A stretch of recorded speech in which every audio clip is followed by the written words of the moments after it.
الرحمن الرحیم۔ حضرت سلمان فارسی رضی اللہ تعالیٰ عنہ سے روایت ہے کہ نبی صلی اللہ علیہ وآلہ وسلم نے شعبان کی آخری تاریخوں میں، جیسے یہ شعبان کا مہینہ چل رہا ہے تو نبی صلی اللہ علیہ وسلم نے شعبان کی آخری تاریخوں میں ایک خطبہ ارشاد فرمایا تھا، جس میں آپ صلی اللہ علیہ وسلم نے رمضان کے آنے سے پہلے ہی لوگوں کو اس کے لیے تیار کیا تھا کہ تمہارے اوپر ایک عظمت والا مہینہ جو ہے وہ سایہ فگن ہو رہا ہے۔ کون سا مہینہ؟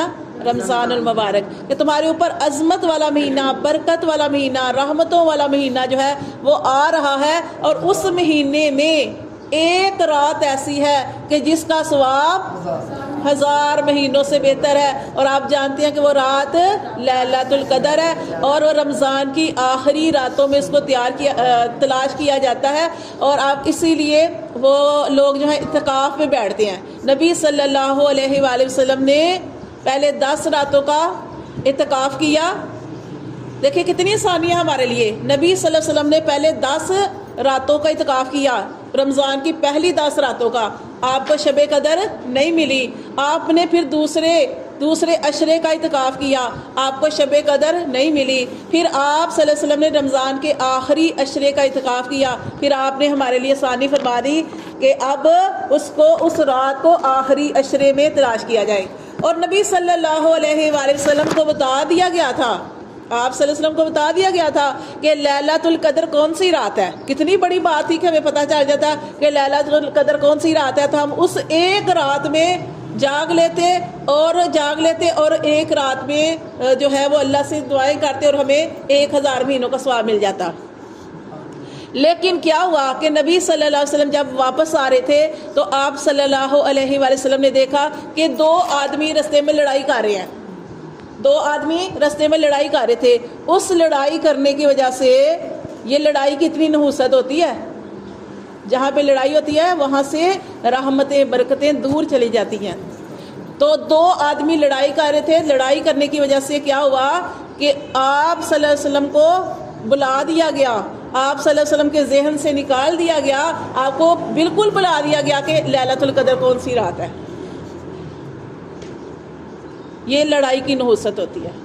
تو پھر کیا ہوا کہ پھر آپ نے فرمایا کہ لیلۃ القدر کو آخری عشرے میں تلاش کیا جائے۔ اب دیکھیں کہ ہمیں پریشان نہیں ہونا چاہیے کہ ہم لیلۃ القدر کو تلاش کرنے کے لیے آخری عشرے کا سہارا لیں۔ سہارا بھی دیکھیں، آخری عشرے میں بھی ہمیں کتنی آسانی دی نبی صلی اللہ علیہ وسلم نے۔ آخری عشرے کی آپ نے فرمایا طاق راتوں میں 21، 23، 25، 27، 29، آپ نے فرمایا ان 5 راتوں میں لیلۃ القدر کو تلاش کرو۔ اور یہ کتنی خوش قسمتی کی بات ہے، اگر نبی صلی اللہ علیہ وسلم ہمیں بتا دیتے نا کہ لیلۃ القدر ایک رات ہے، ہم صرف ایک رات کو جاگتے۔ ہمیں یہ کتنا اللہ کا کرم ہے ہمارے اوپر کہ ہمیں اس طرح پورا 5 راتیں، 10 راتیں اگر ہم نہیں جاگ سکتے تو 5 راتیں جو ہیں، جو طاق راتیں ہیں اس میں جاگیں گے، اور جب اللہ کو یاد کریں گے، اللہ سے دعائیں کریں گے، قرآن پڑھیں گے، ذکر اذکار کریں گے، استغفار کریں گے، تو اللہ کو کتنا وہ پسند آئے گا۔ تو یہ ہمارے لیے، یہ اللہ کا یہ بھی ہمارے اوپر احسان ہے کہ ہمیں 5 راتیں مل گئی۔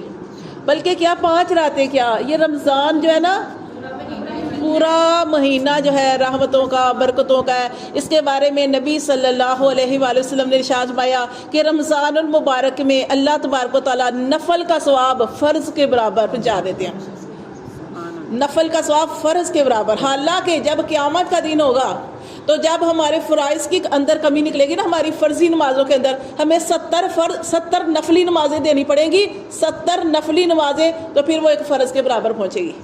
لیکن یہ کتنی آسانی ہے، اللہ نے کتنا اس نفل کا اجر بڑھا دیا کہ اللہ تعالیٰ کے نبی نے ارشاد فرمایا کہ جو رمضان کے اندر نفل ادا کرے گا اس کا ثواب فرض کے برابر، اور جو فرض ادا کرے گا اس کا ثواب 70 فرض کے برابر پہنچ جاتا ہے، اور ہر نیکی کا اجر اللہ تعالیٰ رمضان المبارک میں بڑھا دیتے ہیں۔ اس میں راتوں کو قیام کرنا، اب دیکھیں کئی لوگ ساری رات قیام نہیں کر سکتے نا، تو پھر کیا کریں، وہ عشاء کی نماز پڑھیں، عشاء کی نماز پڑھنے کے بعد تراویاں پڑھیں، تراویوں کا اہتمام ضرور کریں۔ جو مساجد میں جا سکتے ہیں، جیسے عورتوں کا علیحدہ حصہ ہے، قاری صاحب جو ہوتے ہیں، وہ امام صاحب وہ نماز پڑھاتے ہیں جب، تو علیحدہ حصہ بنا ہوا ہے، تو وہاں پہ عورتیں جا کے تو وہاں پہ نماز پڑھتی ہیں۔ تو سب سے بہتر، اگر آپ کے شوہر اجازت دیتے ہیں، شوہروں کی مرضی کے بغیر آپ نہیں جا سکتی، اگر آپ کو اجازت نہیں دیتے تو اپنے گھر میں نماز پڑھیں. اور اس کا آسان طریقہ کیا ہے نماز پڑھنے کا، تراویح کی نماز پڑھنے کا، کہ جو قرآن مجید کی آخری چھوٹی چھوٹی صورتیں ہیں وہ 10 صورتیں یاد کر لیں، تو 20 تراویحیں ہوتی ہیں، اس کے اندر آپ پڑھ لیں. ٹھیک ہے آخری. لیکن اس کو پڑھنے کا طریقہ کیا ہوتا ہے کہ جو آپ نے 10 قرآن مجید کی آخری چھوٹی چھوٹی 10 جو آپ نے صورتیں یاد کی ہیں ان کو ترتیب سے پڑھنا ہے. مثال کے طور پہ جو پہلے صورت ہے اس کو پہلے پڑھنا ہے، پھر جو دوسری صورت ہے اس کو بعد میں ترتیب سے پڑھنا ہے. اگر آپ نے ترتیب سے نہیں پڑھا تو وہ ٹھیک نہیں ہے.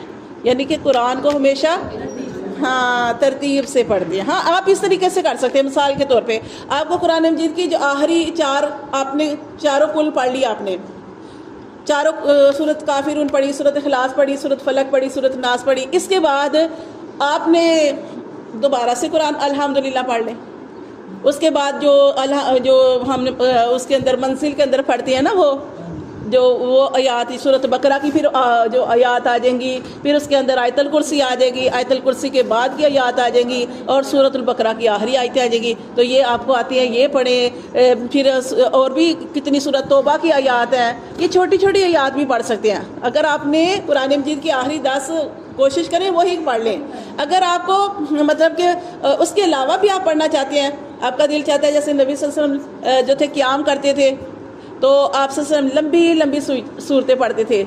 تو اسی طرح دیکھیں نا کہ یہ جو نماز پڑھی جاتی ہے نا مساجد کے اندر، جہاں پہ عورتیں بھی علیحدہ سائڈ پہ جا کے نماز پڑھتی ہیں، ان کا علیحدہ جگہ بنی ہوتی ہے، اس سے کیا ہوتا ہے کہ قرآن مجید پورا تراویحوں کے اندر پڑھا جاتا ہے، تو وہ دور ہو جاتا ہے، پورا قرآن جو ہے وہ پڑھا جاتا ہے. تو اس طریقے سے اگر آپ کے شوہر اجازت نہیں دیتے کوئی بات نہیں، بچوں کا مسئلہ ہے، کوئی اور مسئلے ہیں، اپنے گھر کے اندر نماز پڑھیں. لیکن یہ کہ قیام اللیل یعنی تراویح جو ہے وہ ادا کریں، کیونکہ یہ تراویح صرف رمضان کے اندر ہے، اس کے علاوہ نہیں ہے. رمضان کے اندر یہ خاص ہے. تو یہ اپنے گھروں میں تراویح کی نماز پڑھیں. تراویح کی نماز پڑھنے کے بعد آپ ٹھیک ہے قرآن پڑھنا چاہتے ہیں پڑھ لیں، سو جائیں. پھر آخری پہر میں اٹھ جائیں، آخری پہر میں اٹھ کے تہجد کے وقت اٹھیں، تہجد کے اور پھر جو عشاء کے وتر چھوڑ دیں. عشاء کے وتر اور 2 رکعتیں وہ چھوڑ دیں، وہ آپ نے نہیں پڑھنی. اگر آپ تہجد پڑھنا چاہتی ہیں، تو اگر آپ نے اس طریقے سے روٹین بنانی ہے کہ انشاءاللہ میں تہجد پڑھوں گی، جو آپ نے الارم لگانا ہے آپ ایسا ٹائم کا لگا لیں، تہجد کا لگا لیں. آپ نے جب عشاء کی نماز پڑھنی ہے، آپ نے اس کے اندر وتر نہیں پڑھنے، آپ نے اس کے اندر 2 نفل نہیں پڑھنے، وہ آپ چھوڑ دیں. پھر آپ تہجد کے وقت اٹھیں. تہجد کے وقت آپ نے اب کتنے نفل پڑھنے ہیں، آپ ٹائم دیکھیں گے کہ آپ نے کتنا ٹائم لگایا ہوا ہے. اب دیکھیں کہ آپ نے جو ٹائم الارم لگایا ہوا ہے، تہجد کی جو نماز ہوتی ہے 2 رکعت بھی پڑھ سکتے ہیں، 4 نفل بھی پڑھ سکتے ہیں، 6 بھی پڑھ سکتے ہیں، 8 بھی پڑھ سکتے ہیں. اب آپ کو کیا لگتا ہے کہ آپ کتنے نفل پڑھ سکتی ہیں؟ اتنے نفل پڑھیں جتنے آپ اپنے دل کی خوشی سے پڑھ سکتے ہیں، اکتا کے نہ پڑھیں. اکتائی ہوئی عبادت اللہ کو پسند نہیں ہے. تو آپ نے اگر 4 نفل پڑھنے ہیں تہجد کے، آپ 4 نفل پہلے پڑھیں گی، اس کے بعد آپ وتر پڑھیں گی، وتر کے بعد نفل نہیں پڑھے جائیں گے.